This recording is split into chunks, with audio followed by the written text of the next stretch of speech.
Secret ingredient is something else entirely. It's all about a shared dream. Today, we're going to deconstruct the blueprint for nation building that's hidden right inside this incredible piece of literature. So let's start with the big question, right? How do you take a dream, a massive, collective vision for an entire country, and actually make it happen? Where would you even begin? Well, what's so interesting about Kishore Pathak's poem is that it argues there is a formula. It offers this powerful blueprint, almost like a step-by-step guide for turning that shared vision into a real, tangible future. Okay, so first things first, we have to understand what this dream even is. What is this grand vision that the poem is urging everyone to build? And really, the mission statement is right there in the title, Svapna Karu Sakar. It literally means, let's make the dream a reality.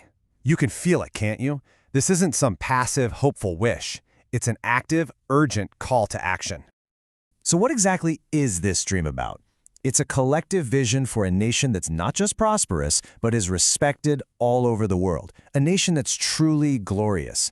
And the poem is super clear on one thing. This future won't be built by magic. It's built by the deliberate, shared effort of its people. And where does a monumental project like this even start? The poem is very specific. It all begins, literally, with the ground beneath our feet. The first step, the one you absolutely cannot skip, is a deep love and a sense of ownership for the motherland, the Matrabhumi.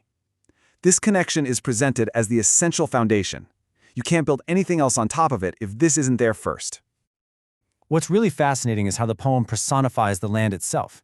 It's not just dirt and rock. It's Mangal Mati, auspicious or blessed soil. It gives us Dhanya Semoti, grains that are as precious as pearls. So the idea is the land provides so much more than just physical stuff. It's the very support system for our minds and our hearts.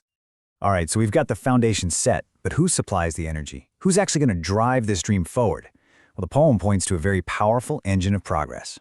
The poem points directly to the Navin Pidi, the new generation. It's their energy, their ambition, and their hard work that's seen as the primary engine that will power this whole national transformation. And this progress, according to the poem, stands on two essential pillars that have to work together. First, there's Krishi Sanskriti, the agricultural culture that forms the very bedrock of prosperity. And second, there's the Udyog Chakra, the wheel of industry, the engine of revolution and advancement. The message is pretty clear. One can't thrive without the other. It's about honoring those agricultural roots while at the same time embracing industrial ambition.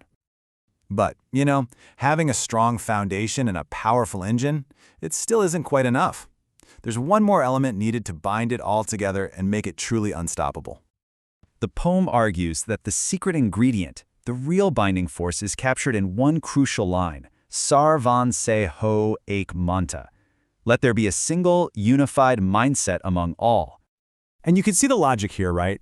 The poem says a shared mindset naturally leads to unified celebratory action, this Jai Jaikar, and when people act together with one voice, the result is Shakti, an unbreakable collective strength. And what's really important is that this power isn't concentrated at the top. The poem imagines a decentralized strength, something that's born and resounds from Gar Gar Tum, from every single home. It's a vision where every single citizen becomes a source of the nation's collective power. So, we have the foundation of the land, the energy of the youth, and the binding force of unity. So what does the final product, this dream made real, actually look like? The poem paints this vivid picture of the dream realized. It's a future defined by Samriddhi, or widespread prosperity for all, and Jagat Se Vaibhav, which means global glory and wealth. The nation will shine with a Tej Navab, a brand new radiance, and it all culminates in unstoppable pragati, or progress. But to keep that dream alive, the poem emphasizes three core values that you have to hold on to: respecting our Krishi Sanskriti, our agricultural roots, upholding Shram Pratishta, the dignity of all labor, and finally, cherishing Akyuti Samarthya, that immense power that comes only from unity. And that brings us to the final, critical question that the poem leaves us with. In our modern world, with all our unique challenges and opportunities, why are these foundational values, a connection to our roots, respect for hard work, and the power of unity so important for us today. That's definitely something worth thinking about. If you liked the video, make sure you like, share, subscribe, and not to forget about commenting your favorite part. And at last, I want to say, we will be meeting soon, and stay royal, yep!